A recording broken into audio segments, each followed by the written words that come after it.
Appleton with us. It'd be churlish not to say that Rochdale played very well today, but I'd have thought from your players, probably the most disappointing game of the season. I'm trying to think of when they haven't played as badly as that before. I could probably repeat what you've just said again. That I said to the players indoors. Listen. At the end of the day, we got what we deserved from it. We got nothing from the game, and we couldn't. It was 2-1. Probably should have been more. We've got talent. We know we've got talent. We've got players that can hurt teams and on our day beat teams up at times in terms of our ability. But the game's about more than that, and it's about earning the right to play and earning the right to gain territory on the opposition, and playing the opposition's half the field. And there's different ways of doing it, and we just lacked a real sort of urgency in them early parts of the game. And I don't know how many sort of second balls we lost out on and didn't drop on, and in the middle of the park especially. And it certainly, that was part of the reason we went behind in the game.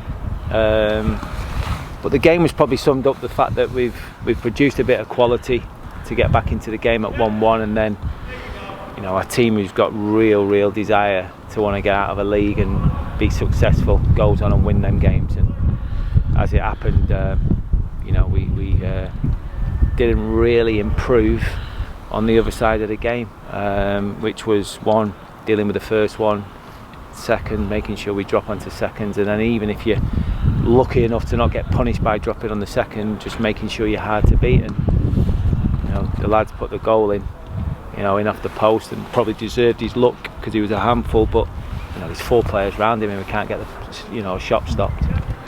That first half, it seemed like your players were almost shocked by Rochdale. I'm sure, because you said it to me in the interview, look Michael, they're a lot better than that league position said. I'm sure you said that to the players, but they looked almost slightly taken aback in that first 10 minutes. Yeah, it was a strange one obviously, because I think they had a couple of corners, or certainly moments in the really early part of the game, and it just allowed them to gain a little bit of momentum. And certainly when you're the home side, you want to be the ones that are gaining momentum and pushing the opposition back, and we just didn't do it. And I'm not going to make any excuse whatsoever here, and I don't apologise for it. We got beat by a better team today. End of story. There was a moment of quality, you mentioned it. I'm sure I know what Morgan said when it was a draw, and he said, well, I can't take much out of it. It was away at Ipswich when we draw, and I'm sure he'd say the same. Yet he's sort of running his own goal of the season campaign at the moment. It was a great piece of skill and exchange of passes. Yeah, and he's capable of that, there's no doubt about it. And like I say, if we can work the ball into the top end of the pitch with a little bit of quality and get the service into the right players, we can do that, and he can produce that, and there's other players in the team that can produce that.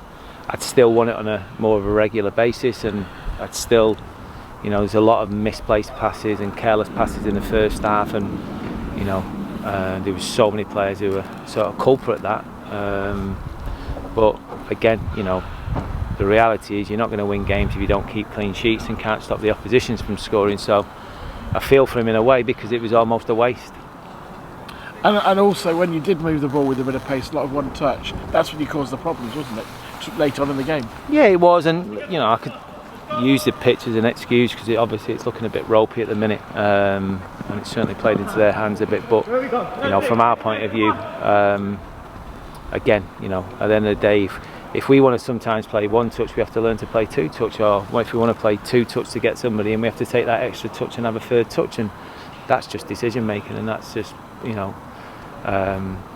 sort of personalities on the pitch recognising the situation at the time. And we've got a situation sort of 20 minutes to go, and obviously they're clearly hitting Shaughnessy on the diagonal, and when you're behind in a game, it's one of them where you go and just let him head it. Why are we even competing? Just let him head it, keep it in play, and then we'll try and play from there. And yet we're trying to show a bit of aggression. I'm thinking we should have been showing that type of aggression in the first 20 minutes, not the last 20 minutes. A real plus on your bench today, Liam Bridcut. You hinted in the presser yesterday he was close. Would he be considered for Tuesday night? I think he has to be considered, doesn't he? I can't watch that performance and not. It would have been a risk sort of bringing him on today. There's no doubt about it. He's not done much, but at least you can see him behind us now, getting a little bit more done. He'll get another session in on Monday, and then sometimes you've got to take a risk every now and again, and we're at a point in the season where, you know, if we don't take those risks, you know, the games are going to go away from us. And look, a team that are going to ask lots of your character is a team that's coming Tuesday night. That's the way Gillingham played, and it's in a way a perfect team to test your team's character to come back, isn't it? Well, it is, but if I was Steve Evans and Gillingham, I'd be licking my lips right now having watched that. I bet they can't wait for the game. So I will find out a lot about the players in terms of character and what they've got as a group.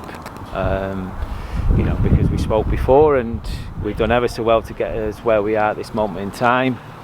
That performance to me looked like that it's a season too quick for us, and I hope I'm wrong.